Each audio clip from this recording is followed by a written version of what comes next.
अभी ये तो यही है, ये अनित्यता। सभी मिश्रित यानी संयुक्त पदार्थ अनित्य हैं।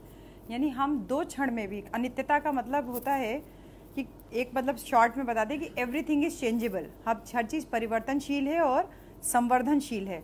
और आदमी, इंसान अपने जीवन के दो अलग अलग क्षणों में भी सेम नहीं है। देखिए अभी आयुष एकदम नॉर्मल बैठे थे, अब तकिया लगा के बैठ गए, यानी 1 मिनट पहले उनकी जो पोजीशन थी उस पोजीशन से वो बिल्कुल डिफरेंट हो गए। यानी हम हर समय चेंज होते रहते हैं। और इसीलिए इसको कहा गया है कि आदमी भूतकाल का प्राणी अपना जीवन व्यतीत कर चुका है, वह न वर्तमान में रहा है और न भविष्य में रहेगा। भविष्यकाल का प्राणी न रहेगा, भविष्यकाल का प्राणी रहेगा लेकिन न रहा है और न रहता है। वर्तमान काल का प्राणी रहता है लेकिन न रहा है और न रहेगा। यानी हम रह रहे हैं, हम हो रहे हैं, हम वर्तमान में हम हो रहे हैं, हम हैं नहीं। अगर है होते तो हम इस मूर्ति की तरह होते या इस टेबल की तरह होते, लेकिन हम लगातार चेंज हो रहे हैं, लगातार परिवर्तन हो रहे हैं, परिवर्तन हो रहा है। और इसीलिए इसको अनित्यता का सिद्धांत बोला गया, यही धम्म है। फिर हम आज पढ़ेंगे कर्म को नैतिक व्यवस्था का उपकरण यानी साधन मानना धम्म है। इससे पहले एक बहुत इंटरेस्टिंग किताब पलट रहे थे तो बहुत इंटरेस्टिंग स्टोरी है, पता नहीं मैं तब तक यहाँ रहूँगी नहीं रहूँगी, मान के चलिए।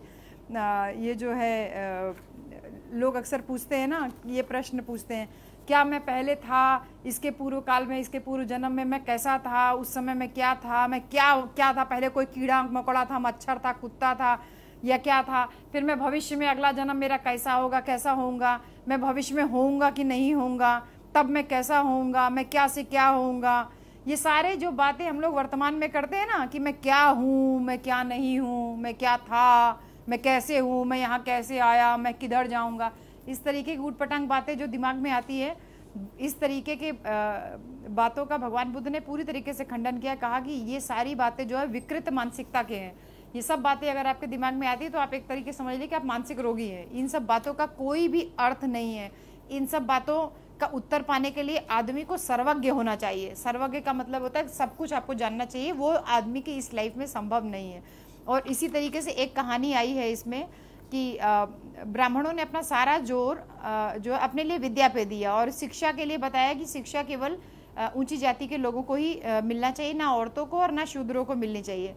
तो इसलिए एक पटिसेन नाम का एक भगवान बुद्ध का एक शिष्य था, बहुत इंटरेस्टिंग है ये भिक्षु। पटिसेन ज़्यादा मतलब पढ़े नहीं थे, वो जो कुछ भगवान बुद्ध ने कहा उसको विद्या की अपेक्षा शील का महत्व स्पष्ट होता है। तो जब श्रावस्ती में रह रहे थे तो एक वृद्ध पटिसेन नाम के एक बहुत देर में मतलब काफ़ी बूढ़े हो गए थे, तब उन्होंने भिक्षु संघ को ज्वाइन किया। तो बहुत बूढ़े थे तो उनको कुछ याद वाद रहता नहीं था, तो इतने मंद बुद्धि थे कि उनको कुछ भी याद नहीं रहता था। उनको भगवान बुद्ध की कही हुई केवल एक गाथा याद थी, सिर्फ एक गाथा। और जो है भगवान बुद्ध ये समझ गए केवल एक गाथा भले याद है लेकिन ये अरहत है। अरहत का मतलब है कि उन्होंने अपने सारे जो दिमाग की जितनी भी तृष्णाएं हैं उनको काबू में कर लिया, सारी डिजायर्स को काबू में कर लिया है। और केवल एक गाथा के बल पे भगवान बुद्ध ने उनको कहा कि जाओ तुम जाकर के 500 भिक्षुओं को तुम जाके दीक्षा दो, मतलब उनको जाके उपदेश दो। तो जब भी वो जाते तो सब उनको हंसी उड़ाने लगते हैं, जो यंग भिक्षु लोग थे उनकी हंसी उड़ाने, इसको तो एक ही गाथा याद है, ये हम लोग को आया है उपदेश देने के लिए, तो खूब हंसी उड़ाते। लेकिन वो जो है भगवान बुद्ध के पास आते बोलते तो भगवान बुद्ध ने कहा तुम मुक्त हो, तुम एकदम परेशान ना हो, तुम अपना काम करते रहो और उन लोगों को हंसी तुम्हारा उड़ाने दो। तो इसी तरीके से एक बार जो है भिक्षुणियों के पास भेजा तो भिक्षुणियाँ भी उसको देख के हंसने लगी, वो उसका मजाक उड़ाने लगी, इसको तो केवल एक गाथा याद है, ये आया यहाँ उपदेश करने के लिए। तो इसी प्रकार से एक बार जो है जब भी भिक्षुणियाँ कहती है अच्छा अपना उपदेश करिए, तो वो एक ही गाथा याद थी, वही एक गाथा बार बार दोहराते तो उनका लोग मजाक उड़ाने लगे थे। फिर क्या हुआ, जो भिक्षुणियाँ थी जब उनके मुंह से जब वो गाथा जो है कहा, उन्होंने कहा कि बहनों मेरी बुद्धि कम है, मेरा ज्ञान कम है, मैं केवल एक गाथा जानता हूँ, उसी को दोहराऊंगा, तुम ध्यान से उसका अर्थ सुन करके उसके अर्थ को धारण करो। और तभी सभी भिक्षुणियों ने उल्टे क्रम से उस गाथा को कहने का प्रयास किया। लेकिन क्या, जैसे उन्होंने तय किया था कि ये सीधे बोलेंगे तो हम लोग इनका मजाक उड़ाएंगे, उल्टे तरफ से बोलेंगे, लेकिन उनका मुंह खुला का खुला रह गया, वो लोग उल्टे क्रम में बोल ही नहीं पाई।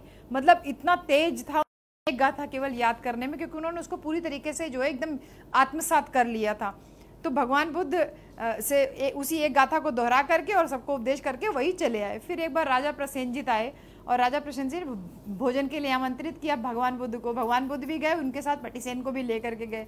तो क्या हुआ कि द्वार पे जो थे, वो जो द्वारपाल थे, वो समझ गए ये बूढ़ा भिक्षु है, इसको जो है खाली एक गाथा याद है।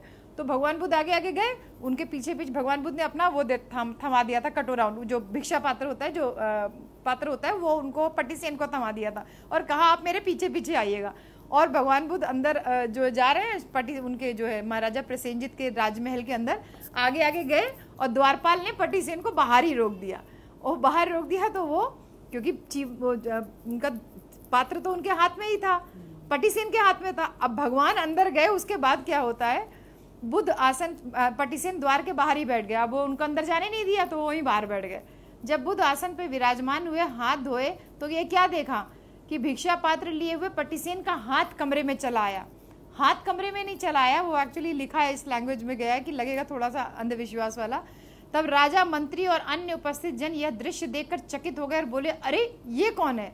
इस पर तथागत ने उत्तर दिया, ये भिक्षु पटिसेन है, ये अभी अभी अर्हत हुआ है। मैंने इसको भिक्षा पात्र लेकर पीछे पीछे आने के लिए कहा था, लेकिन द्वारपाल ने उसको अंदर आने नहीं दिया। और तब पटिसेन को प्रवेश मिला और इस तरीके से जाकर के उसको संघ में सम्मिलित किया गया। तो मतलब इतना तेज है, अगर आप अपने मन की इच्छाओं को काबू में कर लेते हैं तो वो हाथ एक्चुअली नहीं अंदर गया। जो उनका पात्र था, वो जैसे वो भिक्षुणियाँ, उनका मुंह नहीं खुला ना उनके बारे में गलत बोलने के लिए, उसी प्रकार भगवान का जो पात्र था, वो जो उनके बगल में पटिसेन के बैठने की जगह थी, वहाँ पे कोई और बैठ नहीं पाया। तब सब लोगों ने पूछा, अरे ये क्या? तो बताया कि ये पटिसेन की जगह है, क्योंकि पटिसेन मेरा पात्र लेकर के बाहर है, आपने उसको आने नहीं दिया, तो ये जगह जो है पटिसेन के लिए सुरक्षित है। तो ये बहुत इंटरेस्टिंग है। इसकी कई बार भंते लोगों के पास बैठी है तो पटिसेन की कहानी बहुत अच्छे से बताते हैं, हमने तो बहुत शॉर्ट में बताया। तो हम पढ़ेंगे कर्म को नैतिक का सिद्धांत, यानी कि धम्म और क्या है। धम्म ये है कि ये चीज़ जानिए कि आप हर क्षण बदल रहे हैं, हर एक क्षण, हर एक दिन आपको मृत्यु की तरफ ले जा रहा है और आप सब एक दिन खत्म हो जाएंगे, ये हमेशा ध्यान में रखिए। और इसीलिए भौतिक संसार, यानी ये जो मटेरियलिस्टिक वर्ल्ड है, इसका एक नियम है, आकाश के नक्षत्रों के चलन और कार्य का एक प्रकार से नियम है। जो गैलेक्सी है और स्टार्स हैं, मून है, सन, इन सब का एक नियम है। अपने आप सूरज सुबह निकलता है, शाम को डूब जाता है, फिर शाम को चांद निकलता है, सूरज सुबह वो सूरज की रोशनी में दिखाई नहीं देता। सब कुछ एक नियम है। एक प्रकार के नियम के अनुसार ही ऋतुएं, देखिए इस समय बारिश का सीजन है, बड़ा चिपचिपा मौसम हो रखा है, गर्मी का सीजन आता है, बारिश का आता है, जाड़ा आता है, हाँ, तो बसंत ऋतु आती है। मौसम अपने हिसाब से आता और जाता है। इसी प्रकार से वृक्ष से पेड़ होते हैं और वृक्षों में फल लगते हैं और फिर उन्हीं फल से फिर से बीज निकलता है और फिर वही बीज बोया जाता है और फिर उससे पौधा बनता है और पेड़ बनता है। बौद्ध परिभाषा में ये नियम बीज नियम या ऋतु नियम इसको कहा जाता है। इस प्रकार समाज का भी क्या कोई नैतिक क्रम है? जैसे बीज आपने बोया, उससे पेड़ निकला, पेड़ से फल निकला, फल में फिर बीज निकला, फिर आपने बोया, फिर उससे पेड़ निकला, तो ये एक ऋतु क्रम है। चला, क्या समाज का भी कोई ऐसा ऋतु कर्म यानी कि नैतिक कोई नियम है? ये कैसे होता है? इसका कौन संरक्षण होता है? जो लोग भगवान में विश्वास रखते हैं उनको इस प्रश्न का उत्तर देने में कोई कठिनाई नहीं। वो कहते हैं कि संसार का नैतिक क्रम देवी विधान द्वारा संरक्षित है। ईश्वर ने भगवान ने संसार को बनाया है, वही संसार का श्रेष्ठ कर्ता धर्ता है, वही भौतिक नियमों का और नैतिक नियमों का रचयिता भी वही भगवान है। उनका कहना है कि संसार का नैतिक नियम आदमी की भलाई के लिए है, क्योंकि वे ईश्वर की आज्ञा है, और वे कहते हैं ये नियम भगवान की इच्छा है। जैसे हम लोग अक्सर भाग्य के भरोसे, फेल हो जाता है बच्चा तो बोलते हैं अब उसके भाग्य में यही लिखा था, अक्सर ये मुंह से निकलते हैं, तुम्हारी किस्मत में इतना ही नंबर लिखा था। जैसे इस समय रिजल्ट आया इसलिए मैं ये उदाहरण दे रही हूँ। अभी कोई लड़का एक 100 में से 100 पा गया, 500 में से 500, 600 में से 600 बोलते हैं, तब उसको बोलेंगे उसकी किस्मत बहुत अच्छी थी। और इस समय कोरोना काल में जो बच्चे फेल हो रहे थे उन बच्चों के लिए कहा जा रहा है उनके लिए तो ये वरदान साबित थी। वरदान, किस्मत, भाग्य ये सब कुछ नहीं है। आदमी को अपनी वो जो लोग भगवान में विश्वास रखते हैं वो लोग अक्सर इस टाइप के वर्ड यूज करते हैं, तुम्हारे लिए वरदान साबित हुआ, तुम्हारे लिए ईश्वर की यही मर्जी थी, यही इच्छा थी। एक नाइट ऑफ द स्कॉर्पियन एक पोएम है, निस्सिम एज़ाइकल एक इंडियन राइटर है, इंडियन पोएट है। उसमें वो क्या करते हैं, डिस्कस करते हैं कि जैसे वो गांव वाला पूरा सीन उन्होंने क्रिएट किया है कि एक औरत को बिच्छू काट लेता है और पूरे गांव भर के लोग लालटेन लेके, टॉर्च लेके और मोमबत्ती लेके सब दौड़े दौड़े चले आ रहे हैं उसको खोजने के लिए। और फिर वो ये कहा जाता है कि जितना बिच्छू जिधर जिधर घूमेगा तो उसका शरीर में जो है, जिसको काटा है उसके शरीर में उतना ज़्यादा बिच्छू का जहर जो है दौड़ेगा। तो वो पूरा सब लोग उसको सारे गांव के लोग खोज रहे हैं कि वो बिच्छू कहाँ गया, बिच्छू कहाँ गया, बिच्छू कहाँ गया। और इधर जो है उस औरत का आदमी जो था वो पैराफिन होता है, जैसे ये मोम होता है ना, ऐसे पैराफिन होता है, वो सब तमाम तामझाम जला वला करके और उस पर कोशिश करता है कि किसी तरीके से उसका जहर उतर जाए। फिर थोड़ी देर बाद जब उस औरत को होश आता है तो वो कुछ और नहीं बोलती है, बस वो इतना बोलती है, thank God it bit me and spared my children. अच्छा हुआ भगवान कि उसने मुझे काटा और मेरे बच्चों को छोड़ दिया। तो ये मतलब एक तरीके से एक कमेंट भी है इस पे कि जो भगवान में विश्वास रखते हो ये कह देते हैं कि भगवान की मर्जी थी तो मुझे काटा, नहीं तो मेरे साथ वो भी था, उसको क्यों नहीं काटा, ये ऐसा हुआ। तो जो भगवान में विश्वास करते हैं उनके लिए विश्वास करना बहुत आसान है, जवाब देना भी बहुत है कि ईश्वर की आज्ञा के पालन से ही ये संसार चलता है। इसके पक्ष में तर्क दिया जाता है कि संसार का नैतिक क्रम ईश्वर की इच्छा का परिणाम है, लेकिन यह बिल्कुल गलत है, यह संतोषप्रद नहीं है। अगर नैतिक क्रम ईश्वर के द्वारा उत्पन्न हुए हैं और अगर ईश्वर ही इन नैतिक क्रमों का बना करता धरता है और यदि आदमी ईश्वर की आज्ञा का पालन करने से बच नहीं सकता तो संसार में इतनी अनैतिकता क्यों व्याप्त है, इतनी अराजकता क्यों व्याप्त है।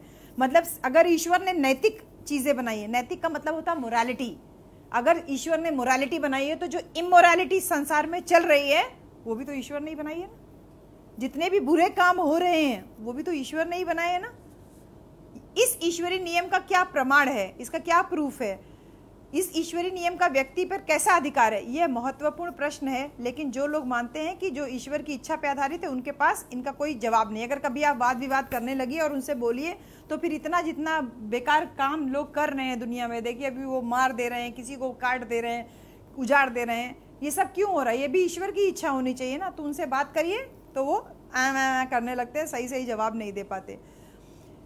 इन कठिनाइयों पे पार पाने के लिए अवधारणा बदल दी। जब उनसे बात विवाद करिए तो वो लोग कुछ और बात करने लगते हैं। क्या कहते हैं, यह कहा जाने लगा कि निसंदेह ईश्वर की इच्छा से ही सृष्टि का अस्तित्व है, लेकिन यह भी सत्य है कि ईश्वर की इच्छा और निर्देश के अनुसार ही ब्रह्मांड बना। यह भी सत्य है कि ब्रह्मांड को एक बार में ही सारी शक्तियां दे दी गईं, जो देवी शक्ति के रूप में अति विशाल क्रिया के मूल में कार्यरत है, लेकिन इसके बाद ईश्वर ने प्रकृति पर छोड़ दिया। जैसे जब ये फंसने लगे ना, ईश्वर ने नैतिक क्रम बनाया तो जितना भी गलत काम हो रहा है वो भी ईश्वर ने बनाया। तो जब इस बात पे फंसने लगे तो वो बोलते हैं ईश्वर ने ब्रह्मांड बना दिया, सब कुछ बना दिया, सारी देवी शक्तियां सारी दे दी, लेकिन उसके बाद ईश्वर ने प्रकृति के ऊपर सब कुछ छोड़ दिया और वो प्रकृति काम करती है। ईश्वर की आशंका के अनुसार यदि नैतिक क्रम कार्य करने में विफल हो जाए तो इसके लिए प्रकृति दोषी है, ईश्वर नहीं। जैसे कहीं भूकंप आ जाता है, बाढ़ आ जाती है, तो यही कहते हैं ना, आपने तो बड़ा पतरा देखा था, बड़ा भविष्य बता रहे थे, अब बताइए भूकंप बाढ़ आ गया, तो बोलता है ये तो प्रकृति की देन है, इसमें ईश्वर का कहाँ कोई लेना देना। अपनी बात को काटने के लिए यानी संभालने के लिए उन लोगों ने प्रकृति भी उसमें जोड़ दिया, संसार का नैतिक क्रम। लेकिन हाँ, फिर प्रश्न ऐसा है कि ईश्वर को अपने नियमों का पालन प्रकृति पर क्यों छोड़ना चाहिए। ईश्वर अगर ऐसा है तो ईश्वर का क्या मतलब रह गया, जब प्रकृति सब कुछ कर रही है तो ईश्वर का क्या मतलब है। तो संसार का नैतिक क्रम कैसे सुरक्षित है, इसके लिए भगवान बुद्ध ने जो उत्तर दिया वो बिल्कुल अलग है। तो ये तो सामान्य धारणा है, ईश्वर की इच्छा थी, प्रकृति का नियम था। भगवान बुद्ध का उत्तर बहुत सरल है, यह कर्म का नियम है, ईश्वर नहीं, जो विश्व में नैतिक क्रमों को बना के रखता है। बहुत इंपॉर्टेंट लाइन है, इसको समझिएगा जरूर से। यह कर्म का नियम है, कर्म का मतलब है कि आप जैसा काम करोगे आपको वैसा ही फल मिलेगा। लेकिन ये गीता वाला सार नहीं है, आप इसको गीता से मत मिक्स करके रखिएगा, ठीक है। यह कर्म का नियम है, ईश्वर नहीं, जो विश्व के नैतिक क्रम को बनाए रखता है। इस प्रश्न का भगवान बुद्ध ने यही उत्तर दिया। यानी आप अगर अच्छा काम करते हैं तो ये जरूरी नहीं है कि उस काम का अच्छा फल आप ही को मिले। संसार में नैतिकता यानी मोरालिटी बनी हुई है, अच्छे और बुरे लोग बने हुए हैं, इसीलिए संसार चल भी रहा है। नहीं तो अगर हर जगह केवल बुराई बुराई हो जाए तो भी आप नहीं चल सकते, हर जगह केवल अच्छाई हो जाए तो भी आप नहीं रह सकते। इस प्रकार भगवान बुद्ध ने यह उत्तर दिया, विश्व का नैतिक नियम अच्छा हो सकता है या बुरा भी, लेकिन भगवान बुद्ध के अनुसार नैतिक नियम आदमी पर निर्भर करता है, किसी अन्य पर नहीं। जैसे हम लोग अब हम हमेशा यही कहते हैं कि हम लोगों को बहुत भैया ने, पापा ने सब बहुत स्ट्रिक्ट तरीके से पढ़ाया, बहुत रिगरस, हमेशा डांटते थे, मारते थे, बोलते थे, हमेशा पॉइंट आउट करते रहते थे हमेशा। और बड़े थे तो ये पढ़ते थे तो हम लोग को भी पढ़ना पड़ता था, तो अपना कभी नहीं भी पढ़े, लेकिन हम लोग बोलते नहीं तुम्हें पढ़ना पढ़ना। तो आप नैतिक क्रम बना हुआ था ना, हमने बड़े भैया को देखा, फिर हमने अपने दूसरे भैया को देखा, फिर हमने दीदी को देखा, दीदी की शादी जल्दी हो गई, तो हमने कहा नहीं, अगर पढ़ेंगे नहीं तो हमारी भी शादी जल्दी कर दी जाएगी। तो हमने कहा अपनी पढ़ना है, हम पढ़ते रहे, पढ़ने के बाद हमें नौकरी भी मिल गई। तो हमने जो काम किया हमको उसके अनुसार फल मिला, यही नैतिकता का क्रम है। आप अगर एफर्ट्स पुट ऑन करेंगे, अगर आप अच्छे से काम करेंगे तो उसका आपको फल अवश्य मिलेगा। वो कहते हैं कि आदमी पे निर्भर करता है, किसी अन्य पे नहीं। अगर आप अच्छा काम करेंगे तो अब भैया क्या बुरा काम कर रहे हैं, भैया घर में कम समय देते हैं लेकिन बाहर काम बहुत करते हैं, लेकिन वो उनका नैतिक क्रम बना हुआ है। अगर ये काम बाहर कर रहे हैं तो इसका फल और लोगों को मिल रहा है कि जिस भी ब्रांच में जा रहे हैं वो ब्रांच अगर नेगेटिव में यानी कि माइनस में जाती है तो वो तुरंत प्लस में चली जाती है, यानी वो प्रॉफिट देने लगती है। तो वो ये नैतिक क्रम बना हुआ है ना, somebody has to take the initiative, किसी ना किसी को शुरुआत करनी पड़ेगी। जैसे हम लोगों ने जो काम करना शुरू किया तो हम हमेशा दूसरों को देखते थे, लोग मंच लगा के माइक पे बोल बोल के चले जाते थे। हमने कहा इससे तो कुछ काम होने वाला है नहीं, कुछ काम कुछ और करना पड़ेगा, लोगों के बीच में जाना पड़ेगा, उसकी जड़ में प्रहार करना पड़ेगा, लोगों तक बाबा साहब की बातें पहुंचानी पड़ेंगी। तब हम लोगों के बीच में गए, जब लोगों के बीच में गए तब उनको समझ में आने लगा, अरे हाँ ये तो लोग अंधविश्वास पाखंडवाद का विरोध खुद से करने लगे, छोड़ने लगे। तो नैतिक नियम बनने लगा कि आपको खुद से इनिशिएटिव लेना पड़ेगा, आपको कोई और जो है आपके लिए नहीं निकल के आएगा। और नैतिक क्रम यही कह रहा है, कर्म का सिद्धांत, आप कर्म करोगे तो उसी के अनुसार आपको, कर्म का अर्थ है कि मनुष्य द्वारा किया जा गया कार्य, और विपाक का मतलब होता है उसका परिणाम यानी रिजल्ट। यदि नैतिक क्रम बुरा है इसका मतलब है कि आदमी बुरा काम कर रहा है, यदि नैतिक क्रम अच्छा है तो इसका मतलब आदमी कुशल काम कर रहा है। बुद्ध ने केवल कर्म की बात कह के संतोष नहीं किया, उन्होंने कर्म के नियम की भी बात की। कर्म के नियम से बुद्ध का अभिप्राय है कि कर्म का फल आदमी का पीछा वैसे ही करता है जैसे दिन रात का पीछा करती है। यह एक नियम अथवा सिद्धांत की तरह है। अगर आप कभी चोरी करिए तो देखिए आपको हमेशा मन में डर लगा रहेगा, मेरी चोरी पकड़ी गई तो क्या होगा, चोरी पकड़ी गई तो क्या होगा, चोरी पकड़ी गई तो क्या होगा। आपने बुरा काम किया तो वो बुरा, उसका परिणाम जो है आप ही को भुगतना है, कोई और नहीं भुगतेगा। वो आपका पीछा ऐसे करता है जैसे दिन रात का पीछा करता है, रात जो है दिन का पीछा करती है। कुशल कर्म द्वारा लाभ प्राप्त करने से कोई विफल नहीं होता, और अकुशल कर्म से यानी अगर गलत काम करते हैं तो उससे जो होने वाली हानि है, जो नुकसान है, वो भी आप ही को झेलना पड़ेगा। इसलिए भगवान बुद्ध की देशना है कि अच्छा कार्य करो, कुशल कर्म करो, ताकि मानवता उस नैतिक क्रम से लाभान्वित हो सके जो लाभ कुशल कर्म को बनाए रखते हैं। अकुशल यानी खराब काम मत करो, क्योंकि मानवता को उस अकुशल कर्म से पैदा होने वाले अनैतिक क्रम से हानि पहुंचेगी। इस बात को एकदम सरल भाषा में ऐसे समझ लिए कि इस समय दुनिया में कितना गलत काम हो रहा है, जगह जगह कितने लोग प्रताड़ित हो रहे हैं। अभी जो लॉकडाउन हुआ था उसमें कितने सारे लोग परेशान हुए, लेकिन इसके बावजूद बहुत सारे लोगों ने उनकी हेल्प करने के लिए निकल के भी आए। लोग अपना सब कुछ छोड़ करके, यहाँ तक कि पूरी सैलरी लोगों ने लगा दी कि हम स्टॉल लगा के कुछ नहीं तो पानी पिला रहे हैं, शरबत पिला रहे हैं, पूरी सब्जी खिला रहे हैं। कुछ लोगों ने जूते चप्पल की दुकान लगा ली, कुछ लोगों ने मतलब फ्री ऑफ कॉस्ट उन लोगों को दे रहे हैं सब, और कुछ लोगों ने तो यहाँ तक कि पंक्चर जोड़ने की रास्ते में जगह जगह अपने स्टॉल मतलब पंक्चर वाला जोड़ने वाला सामान लेके खड़े हैं कि भैया कई लोग गाड़ी से निकल रहे हैं तो उनकी कहीं गाड़ी पंक्चर हो जा रही है, तो कुछ लोग तो एक पाव जो है मतलब 250 ग्राम का तेल का लीटर का लेकर खड़े थे कि किसी की गाड़ी में तेल खत्म हो जाए तो कम से कम वो पेट्रोल पंप तक तो पहुंच जाए। मतलब अपने आप से ये नैतिकता का क्रम है। जहां एक तरफ आदमी प्रताड़ित हो रहा था लॉकडाउन में, वहीं दूसरी तरफ नैतिकता के क्रम की वजह से आप लोगों ने भी तो डिस्ट्रीब्यूट किया था ना खाना जा करके, जो फूड पैकेट्स बना करके। तो ये नैतिकता का क्रम है कि जब आदमी पीड़ित होता है तो उसको संभालने के लिए भी लोग बहुत अच्छा काम जो है करते हैं, और इस तरीके से एक जो साइकिल है, जो पॉजिटिविटी की साइकिल है, वो लगातार बनी रहती है। इसलिए भगवान बुद्ध ये कहते हैं कि गलत काम मत करिए, गलत काम करेंगे तो उसका नुकसान जो है मानवता यानी humanity will be at loss, humanity मानवता का नुकसान होगा। ये हो सकता है कि किए गए कर्म और उससे होने वाले फल के बीच में कुछ अंतराल हो जाए। बहुत बार ऐसा होता है कि आप बहुत परिश्रम करते हैं लेकिन आपको उसके अकॉर्डिंग फल नहीं मिलता है, तो कई बार ऐसा होता है, थोड़ा अंतर हो सकता है। लेकिन इस दृष्टि से कर्म के कई विभाग हैं, 3 विभाग भगवान बुद्ध ने बताए। दिट्ठ धम्म वेदनीय कर्म यानी तुरंत फल देने वाला, तुरंत फल देने वाला। आप अपने बड़े भाई को झापड़ मार के देखिए, तुरंत पलट के आपको चाटा पड़ जाएगा, तुरंत फल देने वाला कर्म। ठीक, आप अपनी मम्मी गाली देकर देखिए या मम्मी को मम्मी बुला के देखिए और फिर ले तड़ातड़ तुरंत फल देने वाला कर्म। फिर दूसरा है उपपज वेदनीय कर्म, यानी कुछ समय बाद फल देने वाला कर्म। जैसे आप पूरे साल भर पढ़ाई करते हैं, उसके बाद एग्जाम होता है, तब आपको उसका रिजल्ट मिलता है, कुछ समय बाद फल देने। तीसरा है अपरापरिवेदनीय कर्म, यानी अनिश्चित समय पर फल देने वाला कर्म। कुछ काम आप ऐसे कर देते हैं, जैसे आप कभी रास्ते में जाते हैं, आपको कभी कोई कुत्ता दिखाई देता है जो बहुत परेशान है, आप उसको कुछ खिला देते हैं, आपको लगता है कि वो भूखा होगा। या आप रास्ते में कोई सड़क पार करने के लिए खड़ा है, आप उसको सड़क पार करा देते हैं।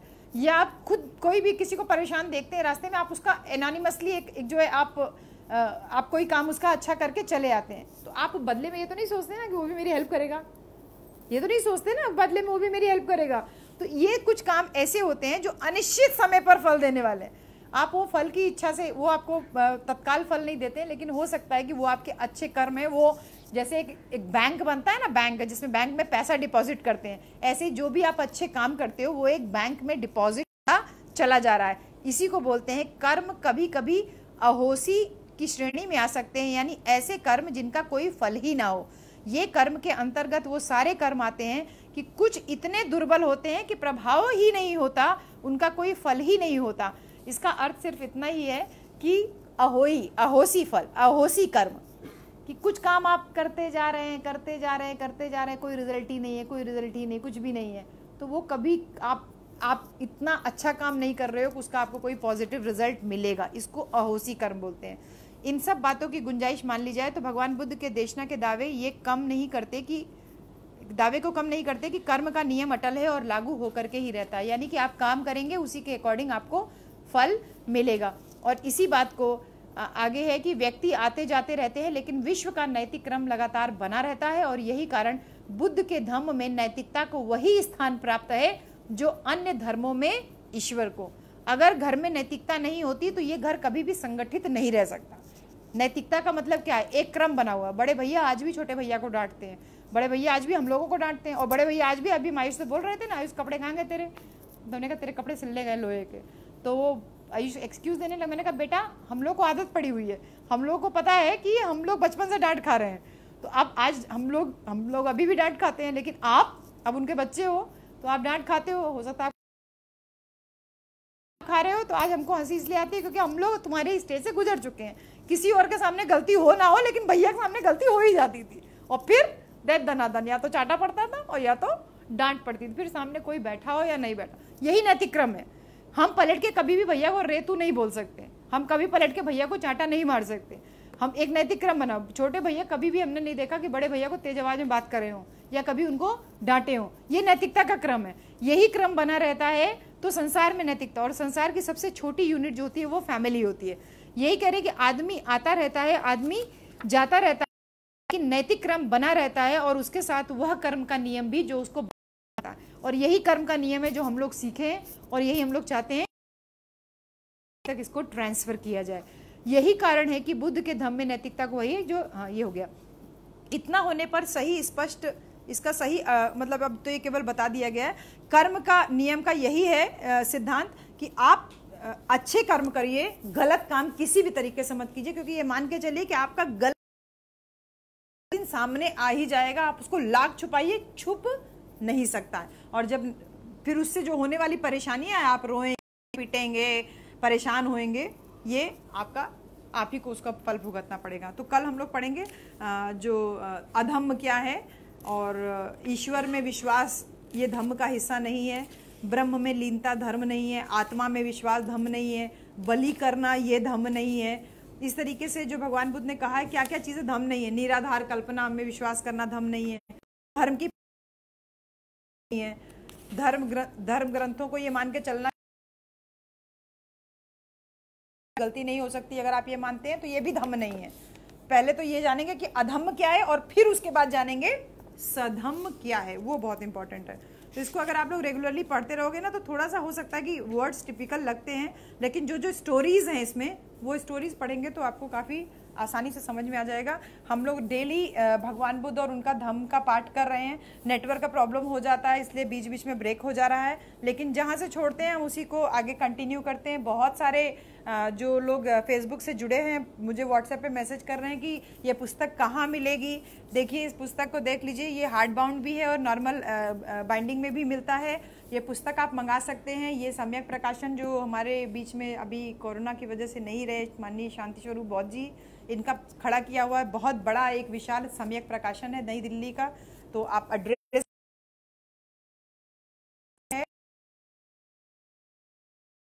करके आप इस पुस्तक को ऑनलाइन ऑर्डर कर सकते हैं। जो लोगों को ये पुस्तक चाहिए बार बार मुझे फ़ोन करेंगे, मैसेज करेंगे तो मुझसे बहुत आपको हेल्प नहीं मिल पाएगी, लेकिन सम्यक प्रकाशन की साइट पे जाएंगे तो आपको सम्यक प्रकाशन का नंबर भी मिल जाएगा, और नहीं तो सम्यक प्रकाशन का नंबर आप इस पर भी देख सकते हैं, नोट कर सकते हैं, और इस पुस्तक को डाक से मंगा भी सकते हैं। तो बाकी हम कल फिर ये चर्चा जारी रहेगी। सभी को जय भीम, नमो बुद्ध।